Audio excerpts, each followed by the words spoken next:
ஒரு 10 ஏக்கர்ல ஒரு 10க்கும் மேற்பட்ட மரங்களை வந்து பயிர் பண்ணிருக்காங்க. கான்செப்ட் இதுல என்ன மிளகு நாங்க கொண்டுட்டு வர போறோம்.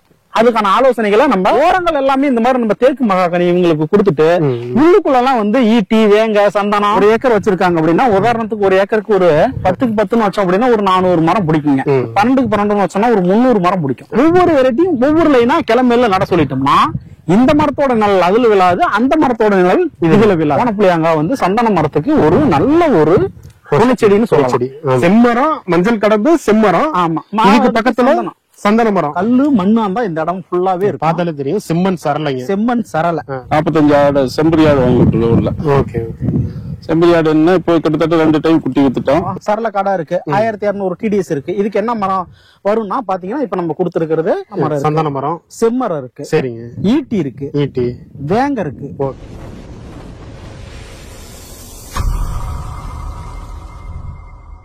வணக்கம் and welcome to Prabhu trucker channel. இன்னைக்கு வந்து பாத்தீங்கன்னா நம்ம நாமக்கல் மாவட்டம் ராயர்பாளையம் சொல்லிட்டு ஒரு கிராமத்துல தாங்க இருக்கிறோம்.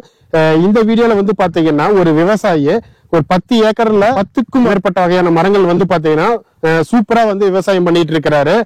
இதுக்கு முன்னாடி நம்ம சேனல்ல வந்து பாத்தீங்கன்னா ஒரு எக்ஸாம்பிளுக்கு வந்து ஒரு சந்தன மரமா இருக்கட்டும், செம்மரம், ஈட்டி, வேங்கை, மகோக்கனி இந்த மாதிரி மரங்கள்ல வந்து பாத்தீங்கன்னா ஒவ்வொரு விவசாயி வந்து தனித்தனியா 1 ஏக்கர் 2 ஏக்கர்ல வந்து பாத்தீங்கன்னா பயிர் பண்ணிட்டு இருப்பாங்க.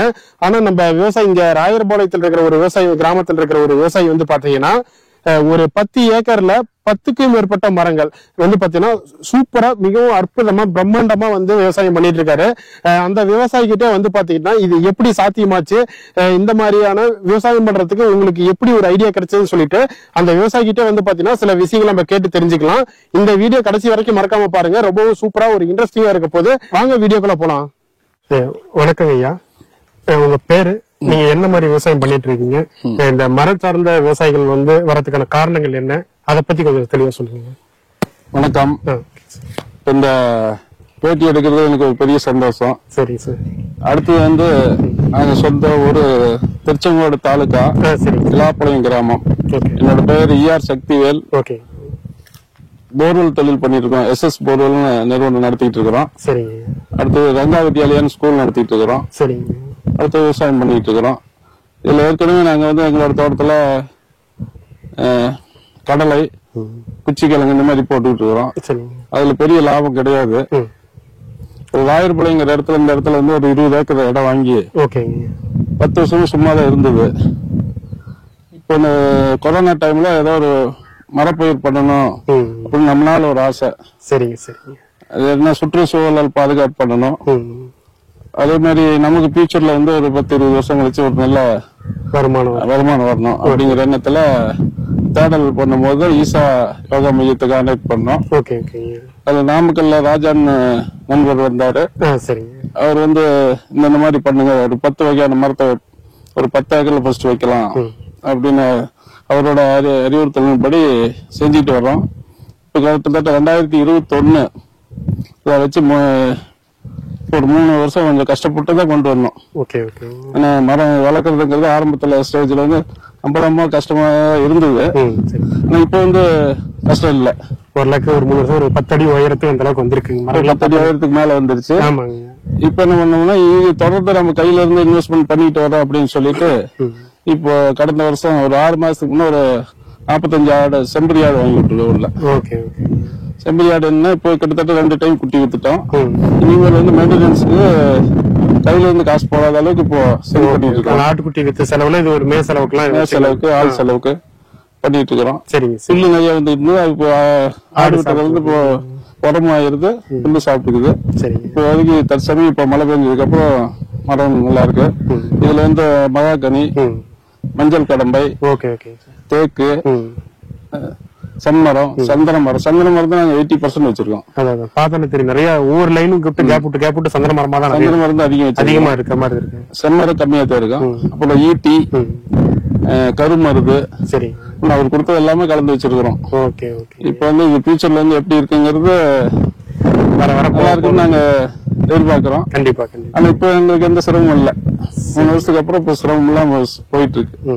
சுத்தி பென்சிங் போட்டோம். சரி, ஆடுகளை விட்டுட்டு போட்டிடுவோம், போயிட்டு இருக்கு. அவங்க ஈசா யோகா மையத்துல எந்த மாதிரி சப்போர்ட்லாம் உங்களுக்கு கொடுக்குறாங்க? அவங்க மாசம் ஒரு டைம் கூப்பிடுறாரு, வந்துடுறாரு. நமக்கு என்ன ஏதாவது டவுட் இருந்தா எப்படி கிளை வெட்டணும், எந்தெந்த மரத்துக்கு எப்படி உரம் வைக்கணும். சரி சரி. 2 டைம் உரம் வச்சோம். இனிமேல் வந்து தேவையில்லை, இப்ப ஆடெல்லாம் உள்ளே இருக்கிறதுனால இனிமேல் உரம் வைக்கணுங்கிறது இல்ல. ஒவ்வொரு டைம் வந்து சொல்லிட்டு இருக்காரு. மறுபடியும் ஒரு 10 ஏக்கர் வைக்கலாம் ஐடியா பண்ணணும். இந்த மழை லாஸ்ட் இயர் வந்து மழை நம்ம குறைஞ்ச மழை நிறுத்தி வச்சிருக்கிறோம். அடுத்த ஃபியூச்சர்ல இன்னொரு 10 ஏக்கர் வைக்கலாங்கிற எண்ணத்துல தான் இருக்கிறோம். சரிங்க. திருப்பூர்ல கடந்த மீட்டிங்கோட போயிருந்தோம். சந்தன மரத்தை பத்தி, சந்தன வளர்ப்பு பயிற்சி வந்து ஈசால் நம்ம பிரம்மாண்டமா பண்ணிருந்தாங்க. எங்களுக்கு அதுல நிறைய வந்து அனுபவங்கள் கிடைச்சது.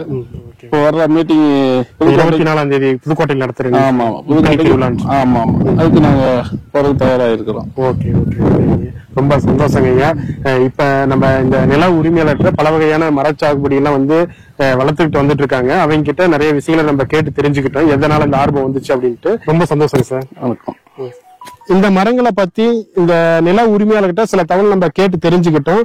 இந்த மரங்களை பத்தி மேலும் நிறைய தகவல் தெரிஞ்சுக்கிறதுக்கோசரம் வந்து பாத்தீங்கன்னா காவேரி கூக்குரல் ஈசா நாமக்கல் மாவட்ட ஒருங்கிணைப்பாளர் திரு ராஜா அவர்களிடம் வந்து பாத்தீங்கன்னா இந்த மரங்களை பத்தி மேலும் நிறைய தகவல் தெரிஞ்சுக்கிறதுக்கோசரம் அவர்கிட்ட இன்னைக்கு நம்ம வர சொல்லி இருக்கிறோம். ஐயா வணக்கம். வணக்கம். நம்ம சேனல்ல வந்து பாத்தீங்கன்னா இதுக்கு முன்னாடி வீடியோக்கள்லாம் வந்து பாத்தீங்கன்னா ஒவ்வொரு ஃபீல்ட்லயும் வந்து பாத்தீங்கன்னா சந்தன மரமா இருக்கட்டும், மகக்கொன்னி, ஈட்டி, வேங்க, எந்த மரமா இருக்கட்டும் தனித்தனியா வந்து பாத்தீங்கன்னா நம்ம ஒவ்வொரு விவசாயத்திலயும் நம்ம பயிர் பண்ணிக்கிறது நம்ம இதுக்கு முன்னாடி நம்ம சேனல்ல போட்டிருப்போம். ஆனா இந்த வீடியோல வந்து பாத்தீங்கன்னா ஒரு 10 ஏக்கர்ல ஒரு 10க்கும் மேற்பட்ட மரங்களை வந்து பயிர் பண்ணியிருக்காங்க. சப்போஸ் வேங்க மரமா ஒரு தனி ஃபீல்டா இருக்கட்டும், ஒரு ஈட்டியா இருக்கட்டும், மகக்கொனியா இருக்கட்டும், அந்த விவசாயம் பண்றதுக்கும் இந்த ஒரு 10க்கும் மேற்பட்ட மரங்கள் ஒரே ஃபீல்டுல வந்து விவசாயம் பண்றதுக்கும் அதுக்கும் இதுக்கும் என்ன ஒரு வித்தியாசம், கொஞ்சம் அதை பத்தி தெளிவா சொல்லுங்கய்யா. வணக்கம். இப்ப நம்ம பல வீடியோ முன்னாடியே வந்து செப்பரேட்டா கொடுத்துருக்கோம், தனித்தனியா மரங்கள்ன்றத. இங்க வந்து பாத்தீங்கன்னா கலப்பு மரங்களா நம்ம வந்து இந்த விவசாயிக்கு நம்ம ஆலோசனைகள் கொடுத்துருக்குறோம். இப்ப நீங்க கேக்குறது வந்து ஒரு மோனோகிராப்பா ஒரே மரமா நடுறது நல்லதா இல்ல இந்த மாதிரி கலப்பா நடுறதா நல்லதான்னு கேக்குறீங்க. அப்படி அதான் ஓகே. இப்ப முழுக்க வந்து நம்ம ஒரு விவசாயம் பண்றோம். ஒரு டைம் நம்ம கடலை போடுவோம், அடுத்த டைம் வந்து உளுந்து போடுவோம், சோளம் போடுவோம். இப்ப நம்ம பயிர் சுழற்சிங்கிறத நம்ம விவசாய பயிர்கள்ல வந்து பயிர் சுழற்சி பண்றோம். சரிங்க சரிங்க, புரியுதுங்களா? பயிர் சுழற்சி நம்ம ஏன் பண்றோம்? ஒரே பயிரே நம்ம தொடர்ந்து பயிர் பண்றப்ப என்ன ஆகும்? ஈல்டு குறையும். காரணம் ஈல்டு குறையறது காரணம் என்ன? மைக்ரோ நியூட்ரியன்ட் கண்டென்ட் கம்மியாகும். சோ அதனால வந்து நம்ம ஒரு டைம் கடலை போடுவோம், ஒரு டைம் உளுந்து போடுவோம், நெல்லு போட்டு அடுத்தது உளுந்து போடுவோம்.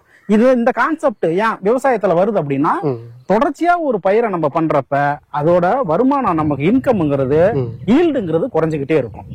சோ மரப்பயிர்ல வந்து நம்ம அப்படி மாற்று பயிர் பண்ணிட்டு இருக்கவே முடியாது. சரிங்களா? நான் சொல்றது புரியுதுங்களா?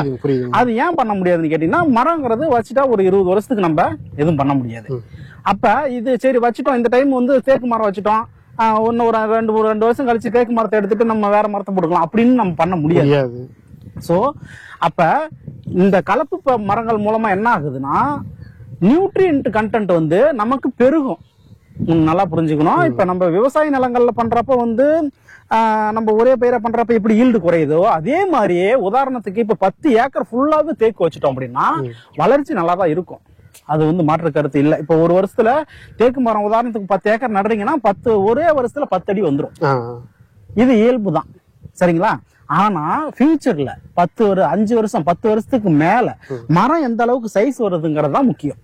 அப்ப ஒரே பயிரை பண்றப்ப என்ன ஆகும்? கண்டினியூஸா அது மேக்ரோ நியூட்ரியன்ட் மைக்ரோ நியூட்ரியன்ட் என்ன பண்ணிட்டு இருக்கோம், அப்படியே எடுக்க என்ன ஆகும்? அது சத்து பற்றாக்குறை ஆயிடும்.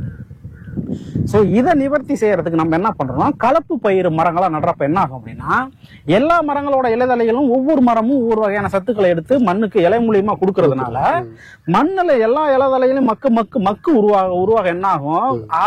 ஆர்கானிக் கார்பன் வந்து அதிகரிக்கும். அப்ப அந்த நுண்ணூட்ட சத்து பற்றாக்குறை இல்லாம போயிடும். இன்னொன்னு, இந்த கலப்பு மரங்கள் மூலியமா இன்னொரு நன்மை என்னன்னு கேட்டீங்கன்னா, இப்போ ஒரு மரம் உதாரணத்துக்கு ஒரு மரம் இல்லைனாலும் ஒரு மரம் கை கொடுக்கும். இப்ப சந்தன மரம் இருக்கு, செம்மரம் இருக்கு, தேக்கு மரம் இருக்கு. நாளைக்கு ஒரு மரம் விலை கம்மியா போகலாம், ஒரு மரம் விலை அதிகமா போகலாம். சோ ஏதாவது ஒன்னை சார்ந்து இல்லாம இப்படி பல மரங்களா பண்றப்ப நமக்கு ஒரு மரங்கள்ல இல்லைனாலும் ஒரு மரம்ல பேலன்ஸ் பண்ணிக்கலாம். பேலன்ஸ் பண்ணிக்கலாம். ஓகே. ஒரு மரங்கள்ல இருக்கிறத விட கூடுதலா இன்னொரு மரங்கள்ல கிடைக்கிறதுக்கான வாய்ப்பு நமக்கு இருக்கும். கண்டிப்பா. சோ அதனால ஒரு பயிர் விவசாயங்கிறது இன்னைக்கு விவசாயத்திலே பாத்தீங்கன்னா ஒரே ஒரு மோனோகிராப்பா நம்பி போற விவசாயம் வந்து பாத்தீங்கன்னா நிறைய நஷ்டம் தான் ஏற்படுது. உங்களுக்கு நல்லாவே தெரியும். ஒரு இடங்கள்ல வெங்காயம் போடுறாங்கன்னா அந்த சரௌண்டிங்கே வெங்காயம் போட்டிருப்பாங்க. ஆமா. சரிங்களா? ஒரு கத்திரிக்காய் போடுறாங்கன்னா எல்லாம் கத்திரிக்காய் போட்டிருப்பாங்க. அப்ப வீழ்ச்சி கண்டிப்பா அடையும். அதாவது ஒரு உற்பத்தி வந்து அதிகமா இருக்கிறப்ப விலை குறையும். புரியுதுங்களா? அதே மாதிரி அந்த விலை குறையறப்ப அடுத்த ஆப்ஷனா அவங்களுக்கு ஒண்ணுமே இருந்திருக்காது. இப்ப வெங்காயம் போட்டிருக்காங்க, சரி பக்கத்துல இந்த டைம்ல ஒரு கத்திரிக்காய் கொஞ்சம் போட்டு வைப்போம்.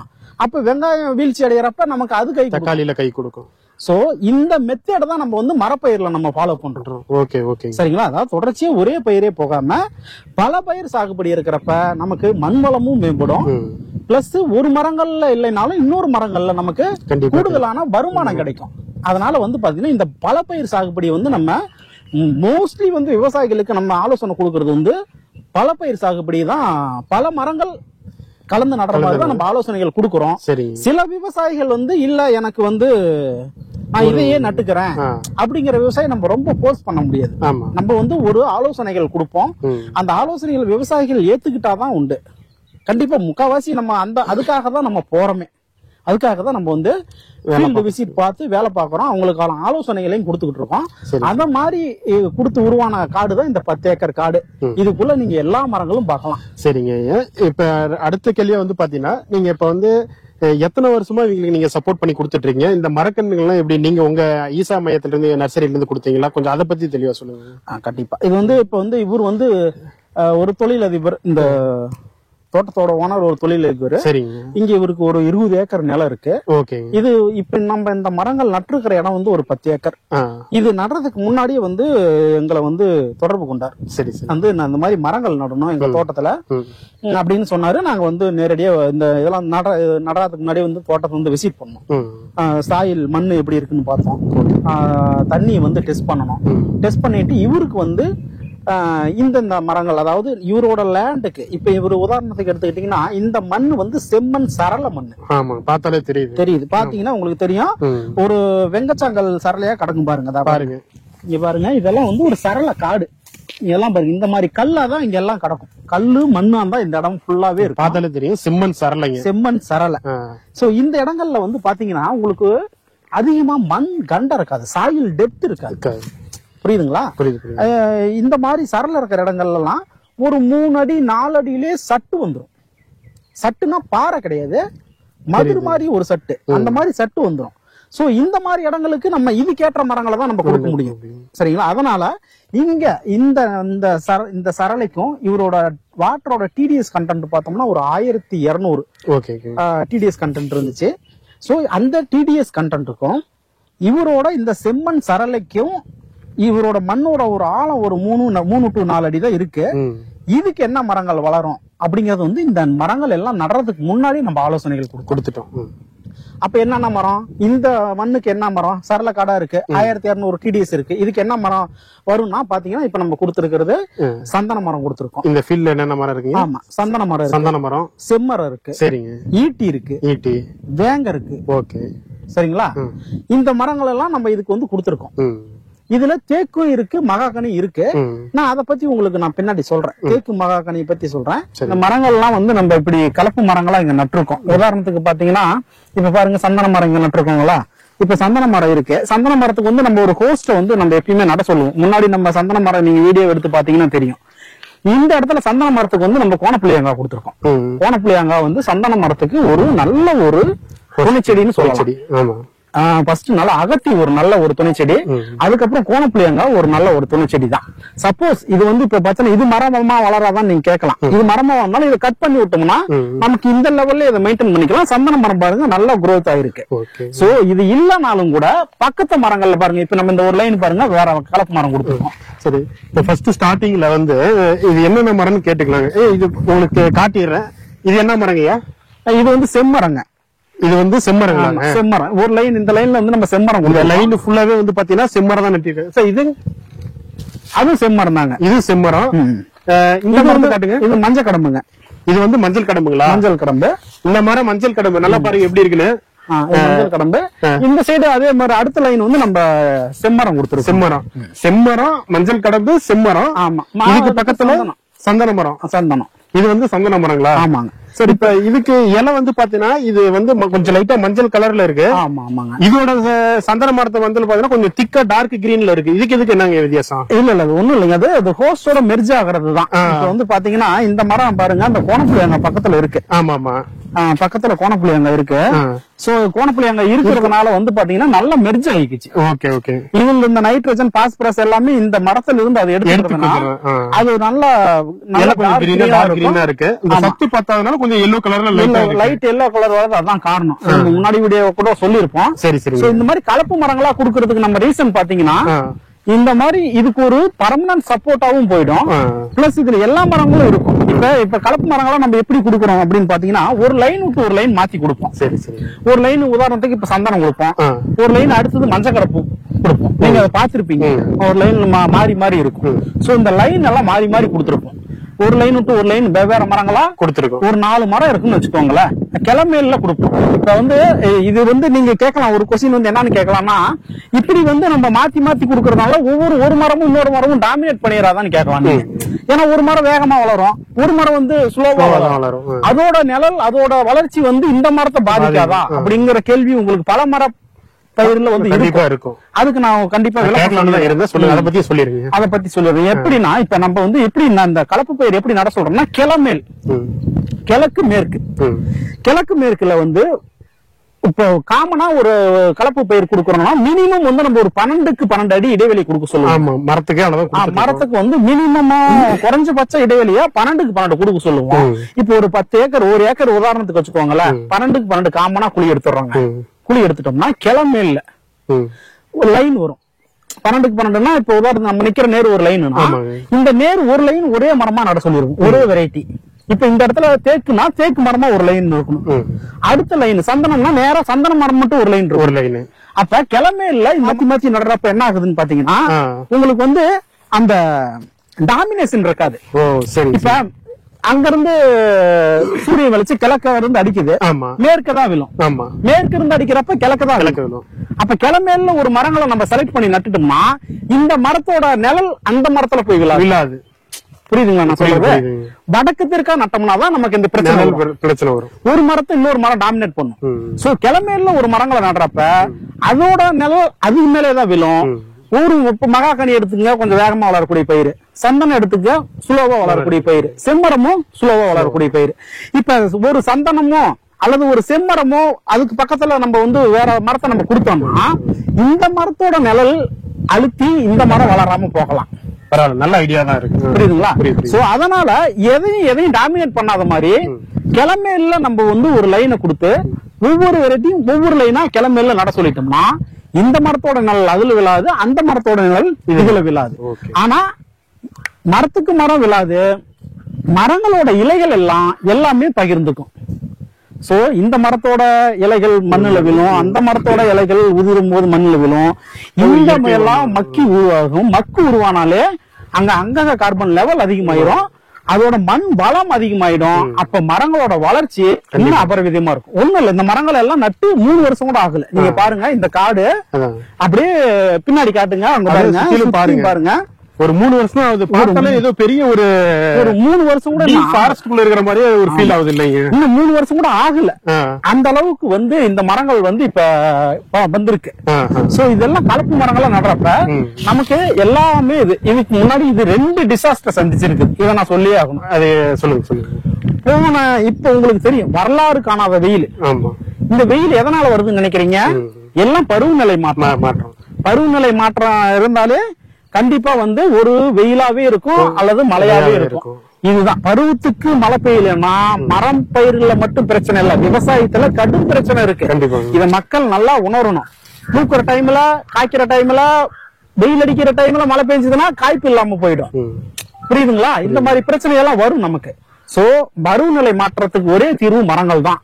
மரங்கள் மட்டும் நான் சொல்லல, விவசாயிகள் மரம் சார்ந்த விவசாயத்தை போனாதான் இந்த பருவநிலை மாற்றத்தை வந்து நம்ம மாத்த முடியும். அதே மாதிரியே போன சம்மர்ல பயங்கர வெயில்ல இந்த இடம் தண்ணி எல்லாம் ரொம்ப ட்ரை ஆயிடுச்சு.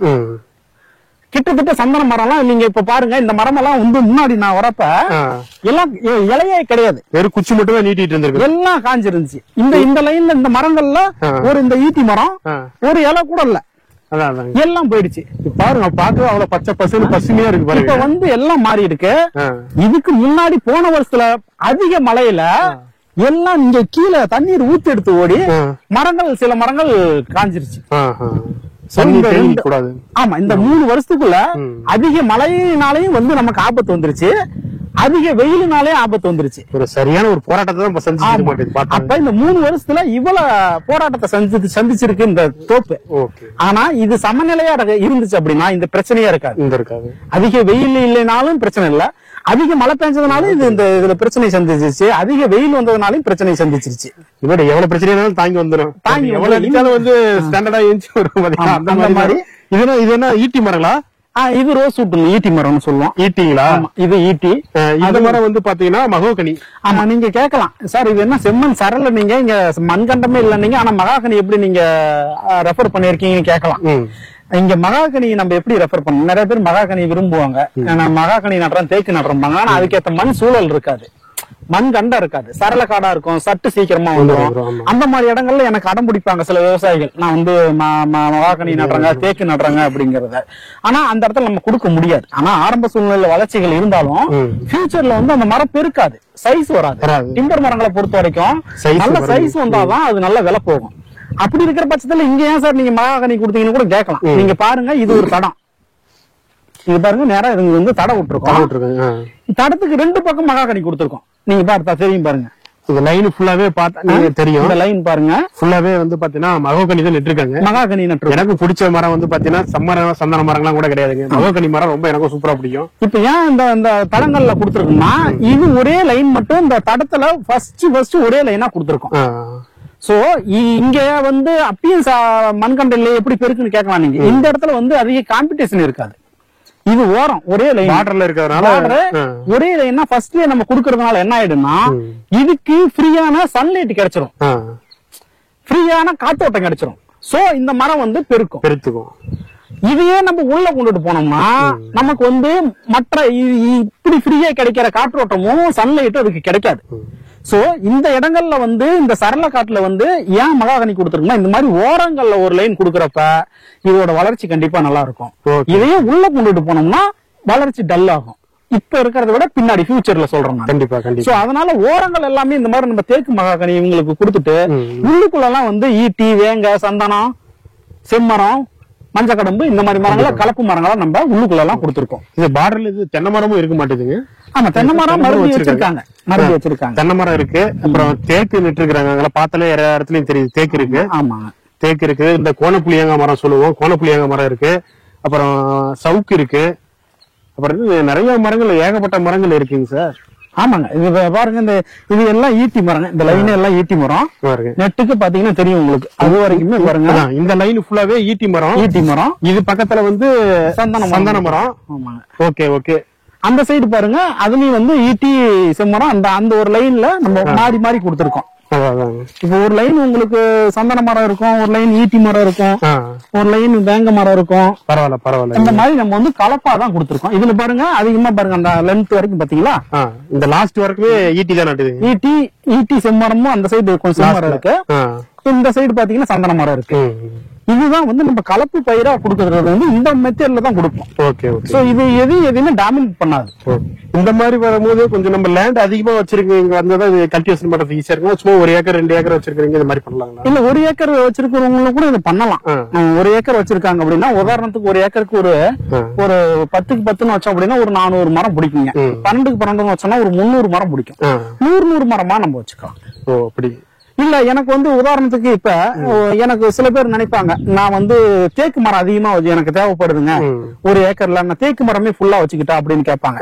நீங்க உதாரணத்துக்கு பாருங்க, நீங்க தேக்கு தோப்பு நிறைய இடங்கள்ல பாத்தீங்கன்னா 6க்கு 6 இந்த மாதிரி எல்லாம் வச்சிருவாங்க, இடைவெளியை ரொம்ப கம்மியா வச்சிருவாங்க, அந்த வயல் ஃபுல்லா வச்சிருவாங்க. அப்ப என்ன ஆகும், நீங்க அந்த இடத்த போய் பாத்தீங்கன்னா இறங்கி போய் யாரா இருந்தாலும் தயவு செய்து போய் பாருங்க, 10 வருஷம் 15 வருஷம் பாங்க மரத்தோட சைஸ் பாத்தீங்கன்னா ரொம்ப சின்னதா இருக்கும்.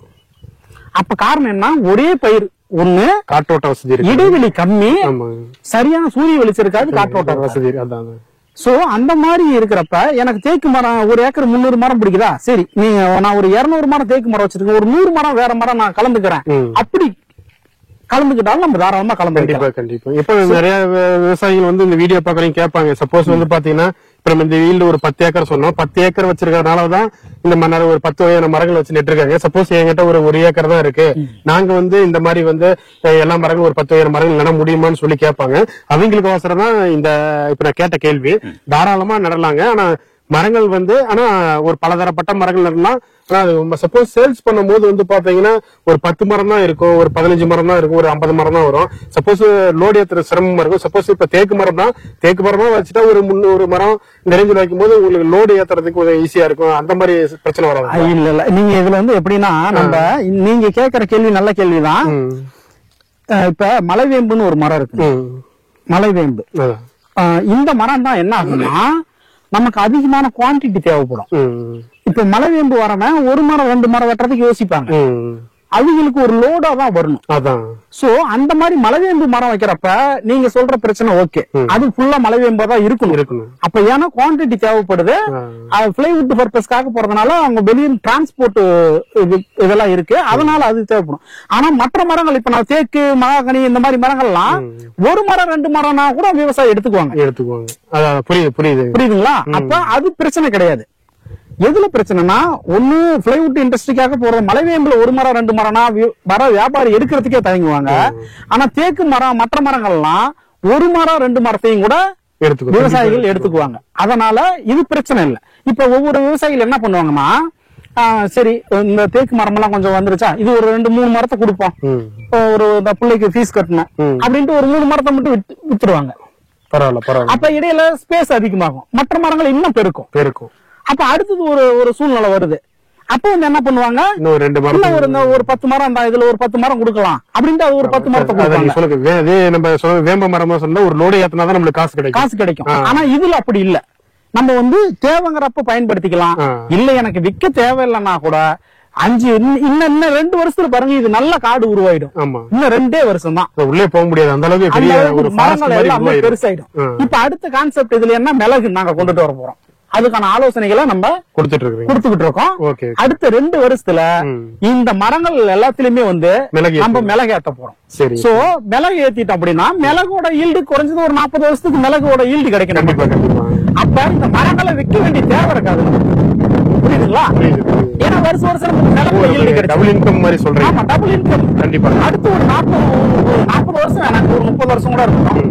மிளகுல வருஷம் ஒரு மரத்துக்கு ஒரு 10 கிலோ கிடைச்சாலும் என்ன ஆச்சுங்க, கிலோ 500 ரூபாய் குறைஞ்சபட்சம் போகுது. சோ வருடம் அந்த மிளகுல அவங்க விவசாயிகளுக்கு வருமானம் வரதுனால இந்த மரம் இருக்குதே இத்தனை வருஷம் சும்மா இருக்குதே அந்த ஃபீல் அந்த விவசாயிக்கு இருக்காது. கண்டிப்பா. அப்ப 30 வருஷத்துல மிளகோட அறுவடை முடியுதுங்கிறப்ப அந்த பட்சத்துல வந்து நமக்கு மரம் நல்ல சைஸ் வந்து பெருசா வந்துடும். ஆமா, நம்ம சேனல்ல மகோகனியா இருக்கட்டுங்க, அப்புறமேட்டு வேங்கையா இருக்கட்டும், மகோகனி, வேங்க, சந்தன மரம், செம்மரம், தேக்கு எல்லா மரத்தையும் பற்றி பார்த்தீங்கன்னா A to Z நம்ம நடுறது இருந்தாலும் சரிங்க, மண்ணு முறைகள், அப்புறமேட்டு மண்ணுக்கேற்ற மரங்கள் தரைப்பு எந்தெந்த மண் வகைக்கு எந்த மாதிரியான மரங்களை தேர்வு செய்யணும்னு சொல்லிட்டு அதை பற்றி ஃபுல் வீடியோ போட்டிருக்கிறோம்.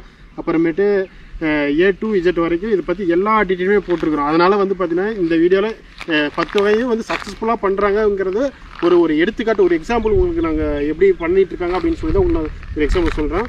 இதையோட நான் அன்றாட வந்து நடைமுறைகள் வந்து கண்ணு எங்கே வாங்கணும், கண் செடிகள் வந்து மரச்செடிகள் வந்து எப்படி தேர்வு செய்யணும், மண் வகைகள் எந்த மாதிரி இருக்கணும், அப்புறமேட்டு 10 வருஷத்துக்கு அப்புறம் வந்து இந்த கவாத்து முறைகள்லாம் எந்த மாதிரி பண்ணுறாங்க, அவை எங்கே வந்து விற்பனை பண்ணுறாங்க, அந்த மாதிரி போட்டு நம்ம சேனலில் ஒவ்வொரு மரங்களை பற்றி இண்டிவிஜுவலாக அவ்வளோ சூப்பராக நம்ம சேனலில் போட்டிருக்கோம். இது வரைக்கும் நீங்கள் பார்க்காம இருந்தீங்கன்னா மறக்காமல் போயிட்டு பாருங்கள். உங்களுக்கு ஏதாவது மற்ற இடங்கள்ல இப்போ தமிழ்நாடு ஃபுல்லாக பார்ப்பீங்க. இப்போ இது நாமக்கல் மாவட்டம், இந்த மாவட்டத்தில் ஏதாவது உங்களுக்கு இந்த மாதிரி மரங்கள் நடுறதில்ல, இல்லை மிளகு ஏற்றுறதில்ல, இந்த மாதிரி ஏதாவது சந்தேகங்கள் இருந்துச்சுன்னா என்னோட நம்பர் வந்து இவர் கொடுத்துருவாரு. நான் டிஸ்கிரிப்ஷனில் உங்களுக்கு நான் நம்பர் அப்படியே கீழே ஸ்க்ரோலில் கொடுக்குறேன். அதே மாதிரி தமிழ்நாட்டு லெவலில் உங்களுக்கு மற்ற மாவட்டங்களுக்கு தேவை அப்படின்னா 8009 இந்த நம்பருக்கு நீங்க கால் பண்ணீங்கன்னா உங்கள மாவட்டத்துல என்ன மாதிரி கலப்பணியாளர்கள் இருக்காங்க அவங்க வந்து டைரக்டா வந்து ஃபீல்டு விசிட் பண்ணிட்டு உங்களுக்கு ஆலோசனை கொடுப்பாங்க. என்னோட நம்பர் இவர் டிஸ்கிரிப்ஷன்ல கொடுத்துருவாரு. அந்த நம்பரை கால் பண்ணி நான் வந்து உங்க லேண்டை பார்த்துட்டு உங்களுக்கு தேவையான ஆலோசனைகளை கண்டிப்பா கொடுப்போம். கொடுக்கறது மட்டும் இல்லாம இந்த மாதிரி நம்ம கண்டினியூஸா வந்து ஃபாலோ பண்ணுவோம். இந்த மரங்களை ஃபுல்லாவே வந்து பாத்தீங்கன்னா நம்ம நாமக்கல் மாவட்டத்தில் இருக்கிற ஈசா யோகா நர்சரி மையத்துல தாங்க இவங்க வந்து இந்த மரச்செடிகள்லாம் வாங்கினாங்க. நம்ம நர்சரி இந்த ஈசா யோகா நர்சரி செடி பத்தி நம்ம சேனல்லயும் போட்டிருக்கேன். மரச்செடிகள் வந்து 3 ரூபாய்க்கு கொடுத்துட்டு இருக்காங்க. அதை பத்தி நம்ம சேனல்ல போட்டிருக்கேன். உங்களுக்கு எந்த டவுட்டா இருந்தாலும் நம்ம சேனல்ல போயிட்டு நீங்க உள்ள லிங்க் கொடுத்துருக்கேன், போயிட்டு உள்ள பாத்தீங்கன்னாவே தெரியும். உங்களுக்கு மர சம்பந்தப்பட்ட எல்லா டவுட்டும் உங்களுக்கு கிளியரா இருக்கும். அதே மாதிரி என்கிட்ட போன் பண்ணி கேட்டுக்கலாம் நீங்க என்னென்ன பண்ணலான்ட்டு. அது இல்லாம உங்களுக்கு மரம் நடுறதுன்னு மட்டும் இல்ல, அது எப்படி நடணும், அதுக்கு என்ன ஆர்கானிக்கா என்ன உரம் கொடுக்கணும், சப்போஸ் பூச்சி தாக்குது, நோய் தாக்குது, அதுக்கு என்ன பண்ணணும், அதுக்கு என்ன சொல்யூஷன், இயற்கை முறையிலே பூச்சிகளை எப்படி கண்ட்ரோல் பண்ணலாம், நோய்களை எப்படி கண்ட்ரோல் பண்ணலாம், நுண்ணூட்ட சத்து இருந்தா அதை எப்படி நம்ம மேனேஜ் பண்ணலாம், இப்படி எல்லா ஆலோசனையுமே உங்களுக்கு கொடுக்குறோம். வெறும் ஜஸ்ட் மரம் மட்டும் நான் உங்களை நட வச்சுட்டு நாங்க விட்டுட்டு போறது கிடையாது. உங்களுக்கு பூச்சி நோய் தாக்குதல் இருந்து, நுண்ணூட்ட சத்து பற்றாக்குறையில இருந்து, மரத்தோட வளர்ப்புல இருந்து, மரத்தோட கவாத்து முறையில இருந்து எல்லாமே கடைசியா விற்பனை வாய்ப்பு வரைக்குமே உங்களுக்கு நாங்க இந்த உதவிகளை செஞ்சுக்கிட்டு இருக்கோம். மரங்கள் மட்டும் இல்ல, மரங்களுக்கு 20 வருஷம் காத்திருக்காம மரங்களுக்குள்ளே மிளகு சாகுபடி பண்றது, மரங்களுக்குள்ள வந்து செம்மறி ஆடு விடுறது. இப்ப இவர் வந்து கிட்டத்தட்ட ஒரு 30 செம்மறி ஆடு வச்சிருக்காரு இந்த இதுலயே வந்து. ஆமா, இந்த தோட்டத்துக்குள்ள உள்ள ஃபுல்லா செம்மறி ஆடு இப்பதான் ஓட்டிட்டு போறாங்க. செம்மறி ஆடு விட்டு இப்ப இங்க செம்மறி ஆடு மூலமா களையும் கட்டுப்பாடு ஆயிருது, செம்மறி ஆடு மூலமா ஒரு வருமானமும் வருது.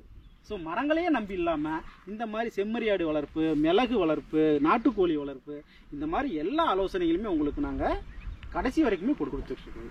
ஓகே ஓகே, ரொம்ப இந்த ஒரு அரிய வாய்ப்பை வந்து யாரும் மிஸ் பண்ணிடாதீங்க. இந்த மாதிரி ஒரு ஆப்பர்ச்சுனிட்டி வேற யாருக்குமே வந்து இந்த மாதிரி வேற யாரும் கொடுக்க மாட்டாங்க. அந்த அளவுக்குலாம் வந்து இந்த அளவுக்கு தெளிவாக சொல்ல மாட்டாங்க. இந்த வீடியோ வந்து கடைசி வரைக்கும் பார்த்ததுக்கு ரொம்ப நன்றிங்க. நம்ம சேனலை இது வரைக்கும் நீங்க சப்ஸ்கிரைப் பண்ணாம பார்த்துட்டு இருந்தீங்கன்னா மறக்காம சப்ஸ்கிரைப் பண்ணிடுங்க. மீண்டும் வேற ஒரு வீடியோல உங்களை சந்திக்கிறேன். நன்றி, வணக்கம் ஐயா. ரொம்ப சந்தோஷங்க. வணக்கம்.